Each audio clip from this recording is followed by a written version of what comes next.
everybody, I'm Tom Vessel. I'm Joy Evans. I'm Chris Yee. Today we're taking a look at Dreadful Meadows. Ooh. This is a game in which you are some horrific Halloween-type person making candy. You're not just making candy, you're growing it. Yeah. Oh, that's true. As you It's a do. farming game. And not just candy corn. Everything. You're growing cute little candies, then murdering them in a pot to make delicious food. Delicious. Tell me that's wrong. It's not wrong. Feels so right. It's farming. Anywho. It's a farming game. Yeah, well, let me show you how it plays, and we'll be right back. In this game, each player is going to have their own confectioneer. And so these are the different ones in there. They each have their own special ability, and they come with 3 sprites that go on your board. You'll start with a random 3 of these random recipes worth 3.6 points and 9 points. And then each player is going to start with a dreadful tree, and then one other patch connected to it, and this is determined by player order. On a player's turn, they have 1 action that they can do out of a possible 4 actions. The first action that you can do is you can buy more patches. So you'll see each patch has a cost on it, and that cost is going to be 1 to 5, as well as a market price. You're going to add those together and pay them. Now, to get these, you'll have some resources that we're going to be growing on your patches. So you'll see that this dreadful tree is worth 5 to spend that, and gummy globs are worth 1. I can spend 6, and then I could buy this one for 2, and maybe this one here for 4. That would be the cost of those, and when you take them, you can place them anywhere in your area in front of you, as long as they connect to patches that are there. The other patches then slide down, and you'll randomly be pulling from a bag more patches to put out. Another action that you can take is you can place one of your sprites. When you place a sprite out, it has to go into an empty patch, and then all the patches next to it that are empty will produce a resource of their type. So obviously you want to get patches that are nicely set up so that when you place one of your sprites here, you're going to grow things on all 4 around it. Another thing you can do is you can pull sprites off. Now, as you get sprites on the board, you have up to 3 sprites that you can place. When you pull sprites off, they all come back and you'll be able to use them again. But also, each sprite that you pull off gives you a special bonus based on where you pull it from.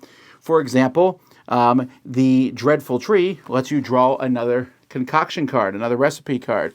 The purple gives you a random patch from the bag. This one gives a candy of your choice. Put a sugar sprite from your supply into a different patch and generate 2 candy on this patch. Each of them does something different when you pull them off. And then finally, you can build a harvester. A harvester can only be built on a patch that's surrounded by 4 patches, like this gummy globs here. When you place the harvester there, this is a big honking harvester, it will cost, and you have to pay with candy cost, the amounts around here. So this would be 2, 3, 5, 9. So this would cost 9 to place it there. So let's say I had 9 money worth of candy, I would spend it. By the way, you don't get change when you spend candy, so keep that in mind. The harvester is good because it's going to be worth points at the end of the game, but also, let's say I put a sprite here. This sprite's going to activate all the ones next to him. He'll activate this dreadful tree. He also activates the harvester, which will then cause stuff to go off in all of these. And if there was another harvester next to that, it could, have a big combo going on. So this is going to continue until all the patches from the bag are pulled, or until all the harvesters have been built, and this is by number of players.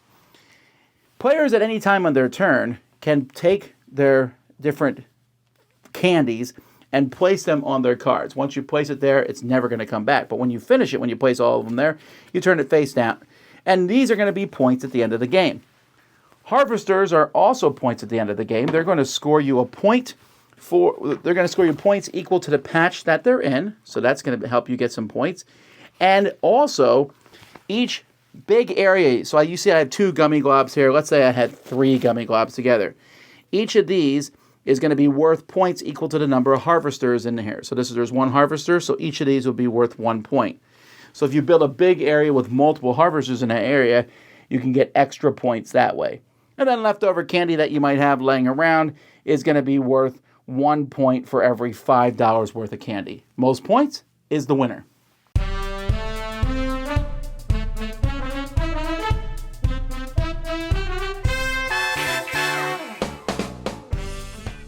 So I think the components for the game are pretty awesome. Yep. With two exceptions. One is the wild trees, the screaming trees, Dreadful.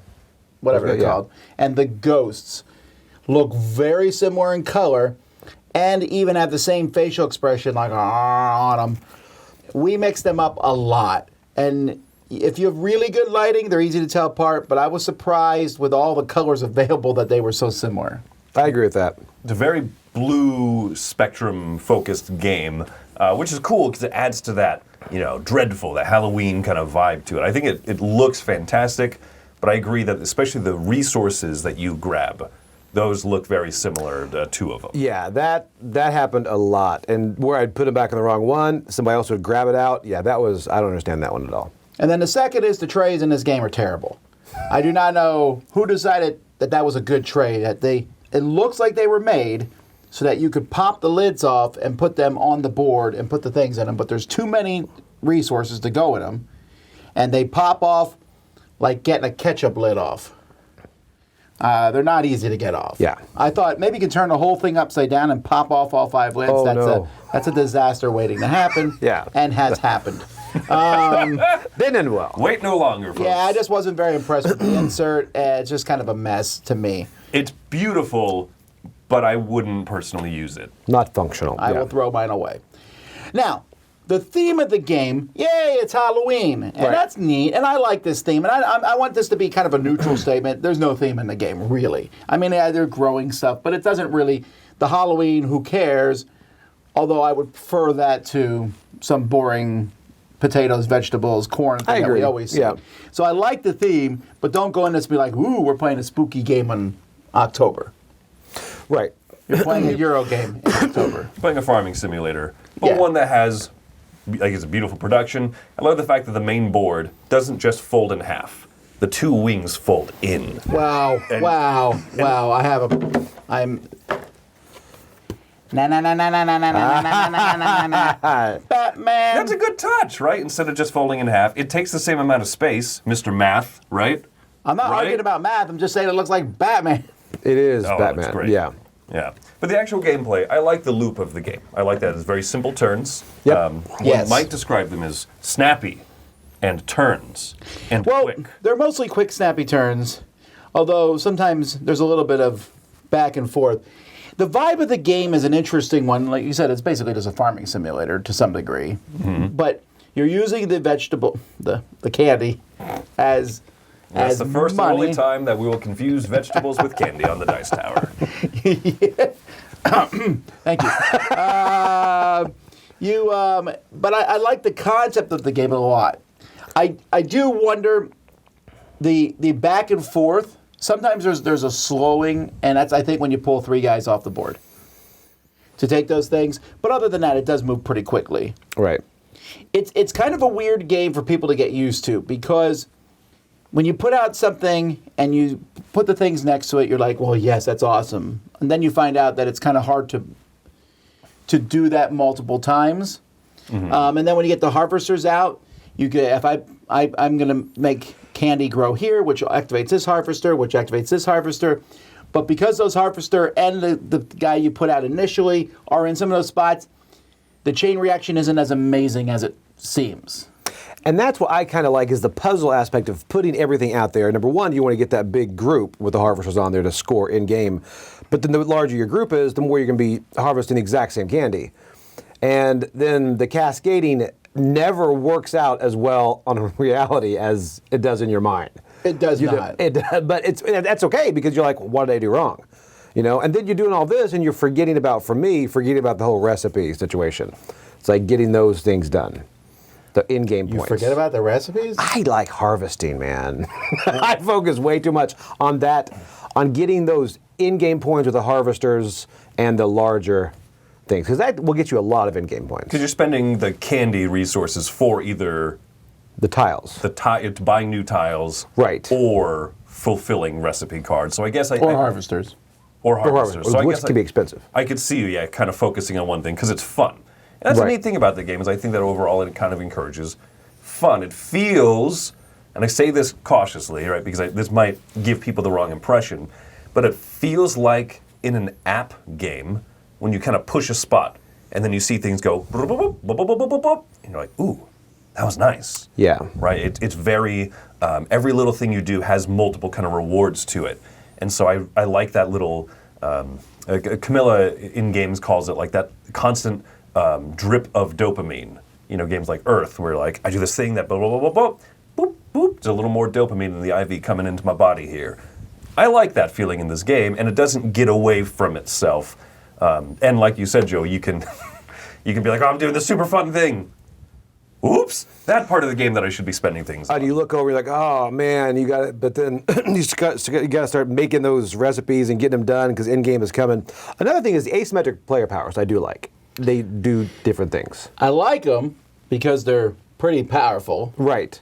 But I feel one is weaker than the rest. And maybe I'm wrong, but the one that you can put the same guy in the same spot. That's huge. How's that huge? You can't put more candy in the same spot. You talking about the two sprites? You can put an extra sprite in the same spot. But it doesn't let you put more candy out in the same spot. And that doesn't seem as good as the guy who whenever you take tiles, the first tile, you get to activate it and get a special ability. I agree. I sat there and thought about it for a while. I was like, okay, in this situation, I can go there, then spend that candy in a future turn. Then I can put the same guy there and then get the candy back. It could work out well. It just doesn't seem as good as the other ones. Maybe you have to puzzle it harder to make it work, whereas the other ones are very immediately dopamine drip. Get a tile, activate it? Yes, I will. Yeah, that one seems really good, actually. Or the one that says you can activate any of the tiles. There's some other weird oddities about the game. Like the tiles, when you pull the people off, you get an ability. I think that's great. But one of them is like, put 2 candy on this tile. Right. Okay, but that's this tile, that one tile, so that just means there's more of that candy in the game. That's a little odd to me. Minor. A bigger issue I have, and this is my biggest issue with the game, probably mechanical-wise, is there are 3-point, 6-point, and 9-point cards. So if you add up the values of the candies that need to do that, because I like doing this stuff. Okay, so I assign the values of the candies, they're already there. So it takes $6 worth of candy to fulfill a 3-point card, 8 to do the 6-point card, and 10 to do the 9-point card. That math is off. Not only that, the simple fact of the matter is, and this is the biggest problem of the game, and this is the thing that keeps me from being super excited about it, those cards are super random. I draw a card, I'm like, oh, I can complete this. It's the kind of candy I need. It's 6 to 9 points. Ha ha ha ha ha ha. The other person draws and goes, I don't have a lot of pumpkin candy. This isn't as good for me. The card draws are really lucky and really affect endgame scoring. I really think that. They do. It doesn't bother me as much. I mean, same thing as Merchants of Magic. I think you have the same problem with the randomness of the cards around. Yes. You know, but this, I don't mind it because it does feel good. As random as it is, it stinks when you can't get it. It feels good when you're like, I can get this. Well, of course that feels good. But it really feels bad when you're on the other side of the table. But one thing, the harvesters, though, back to those can be really expensive if you're dropping them around expensive tiles. That's hard to wrap your head around. They're expensive, but they give you that much value in points almost. Yes. I find them hard to explain to people, and I think the scoring in the book is not particularly explained very well. I agree. In-game? Yeah. Yeah, the harvester and the game. Yeah. I'll agree with you there. I think that the game, as smooth as I think it is overall, also has a big hiccup. That hurdle is explaining the endgame scoring, explaining the value of things. I think the cards, I agree with what you're saying about the swinginess of them. I think that is offset at least a little bit in my mind because of what Joey's talking about. The harvester scoring, the endgame plots of land scoring. So part of the game has that luck of the card draw. The other part of the game is more strategic. I can plot out this land exactly how I want, and so I have more control over it. I think overall that makes for a game that's, like you said, not perfectly balanced per se, but is a lot of fun to do anyway. Right. Yeah, this was a tough one for me to rate.